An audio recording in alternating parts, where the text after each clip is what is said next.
Khevsureti, a land of myths and legends, a region whose inhabitants once guarded the northern borders of the unified kingdom of Georgia. This region was one of the most impenetrable and well-defended fortresses in the Greater Caucasus Mountains. The village of Mutso is a central link in this long chain of fortifications, a defensive complex at 1,900 meters above sea level in the northern part of Khevsureti. And it still impresses visitors to this day.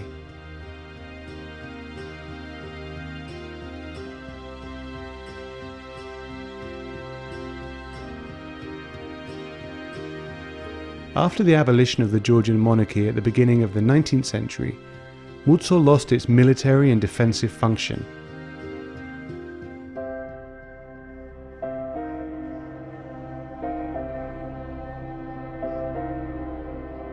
In the 20th century, after Georgia was incorporated into the Soviet Union, Mutso residents, together with other local Khevsurs, were evicted from their homes. The process of resettlement began in 1956 and continued for almost 25 years, coming to an end only in the 1980s. It's so painful to recall. Mutso was completely emptied of people. My uncle was the last one to leave. After my family moved, I kept coming here in my dreams. I started the first semester of the second year at school in Mutso.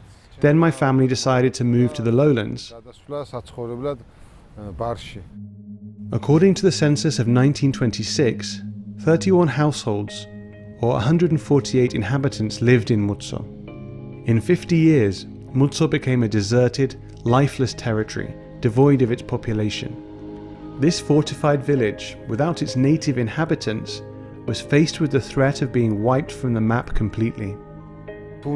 If we look at photos of Mutso from 30 years ago and pictures from just before the rehabilitation works, we can see that during this period, half of the village collapsed. Mutso was on the verge of disappearing completely. Within a few more years, only a few ruins would have remained. Even the one inhabitant who returned to Mutso was unable to stop the houses and towers from falling apart. His return failed to change the fortunes of this dying village. I came back and no one, neither my brother nor my parents, nobody believed that I would stay here. They said I'd stay for 1 year, 2 years, maybe 3 years. Just as Mutso was about to disappear entirely, the Georgian government made the decision to restore this historical fortified village. The fact that there was one person living in this ruined and abandoned village and was constantly trying to protect it was a significant motivation for us. Mutso is built on 3 terraces. The only path, leading to the houses and towers, follows the 45-degree slope of the cliff. The first restorers appeared here in 2014. When I walked along this path for the first time, I realized that we were starting something crazy. How can I forget that day? I've never experienced such joy in my life. It was a miracle. One day you wake up and a company comes and says they're starting construction. All of a sudden lorries came, workers came, they set up tents. I wondered what was going on. Preparatory works took almost a year. The inventorization of the village's various structures was started, and individual rehabilitation plans were developed. Those structures that had disappeared were the ones to be restored first on paper and then revitalized. When I first came here, it was night and I couldn't see anything. In the morning I came outside and saw such incredible buildings and structures. The piles of disintegrated slabs were unsalvageable for construction, so the first thing the builders did was remove debris from the village. The construction of 14-meter-high towers on a plot measuring only 3 or 4 square meters required special skill. Nevertheless, the biggest challenge for the builders was the difficult terrain of the village. The mountain is terraced artificially. That's to say, in the place where they used to cut slate, that same slate was then used for construction. We didn't have the luxury of doing that, so we had to transport materials from elsewhere and then deliver them to the site.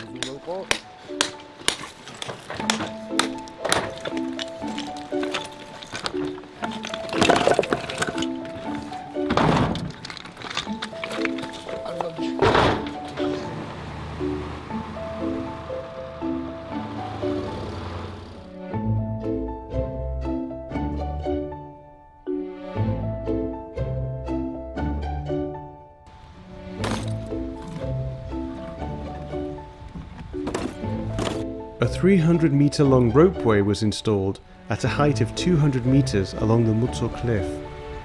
This ropeway made it possible to carry on construction uninterrupted. The method of construction was another challenge. From the very beginning, everybody understood that sand, cement, iron and water couldn't be used.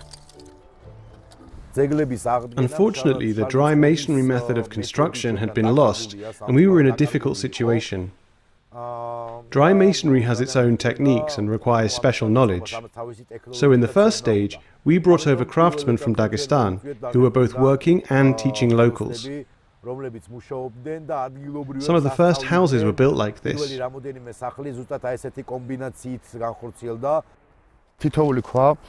Each stone has to be put on the wall without mortar and then stabilized so that it doesn't move. It means that each stone requires a lot of attention and effort, so that tall towers, when they're built, will be stable enough to stand alone. All of these details have to be taken into consideration.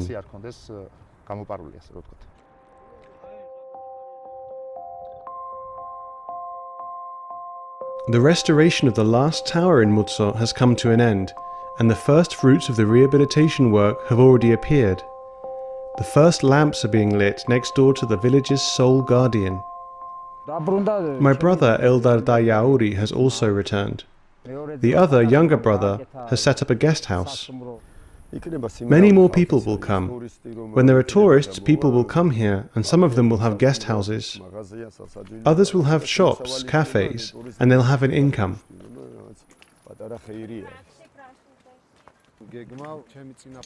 I'm planning to restore the house of my ancestors. I'll set up a guest house in this building, and my ultimate goal is to move back to Mutso and live here.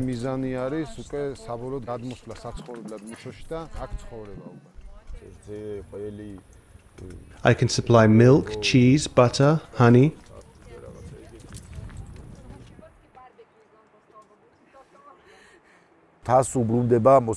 People are coming back to the mountains, and that's the most important thing. That our activities are not just the restoration of historical monuments. Life has come back. Mutso has been revived. It's so good. Compare living alone in the village to when other people are around and you can communicate.